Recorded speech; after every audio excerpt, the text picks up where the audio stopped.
चलो आगामी 3 કલાક માટે હવામાન વિભાગની મોટી આગાહી છે। જી હા, મોટી આગાહી છે। આજે લગભગ વરસાદી માહોલ નથી, આજે કોરો ધાકોર રહ્યું છે, પણ હવે આગામી 3 કલાક વરસાદને લઈને આગાહી છે। અમદાવાદ જિલ્લામાં વીજળીના કડાકા સાથે વરસાદની આગાહી છે।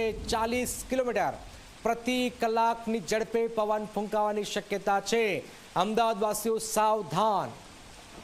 उत्तर मध्य दक्षिण गुजरात में वरसाद की आगाही है। सपना जोड़े सपना 3 कलाक में शू आगाही कराई है? मोटी आगाही है, वीजळीना कड़ाका भड़ाका से धोधमार वरसाद वरसी सके छे।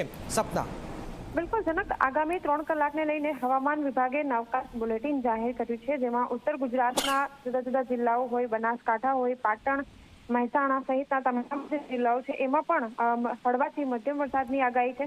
આ સાથે દક્ષિણ ગુજરાતની પણ વાત કરીએ તો વડોદરા, પંચમહાલ સહિત નવસારી, તાપી, ડાંગ, વલસાડ જેવા જે જિલ્લાઓ છે એમાં પણ હળવાથી મધ્યમ વરસાદની આગાહી છે। આ સાથે જ હળવો વરસાદ પણ પડી શકે છે, પરંતુ થંડરસ્ટોર્મ એક્ટિવિટીની આગાહી હવામાન વિભાગે વ્યક્ત કરી છે। આ સાથે જ 40 કિલોમીટર પ્રતિ કલાકની ઝડપે પવન ફૂંકાય તે પ્રકારની પણ શક્યતા। જનક, બિલકુલ બિલકુલ આભાર સપના। તો આગામી 3 કલાક અમદાવાદમાં વીજળીના કડાકા ભડાકા સાથે વરસાદની આગાહી વ્યક્ત કરાઈ છે।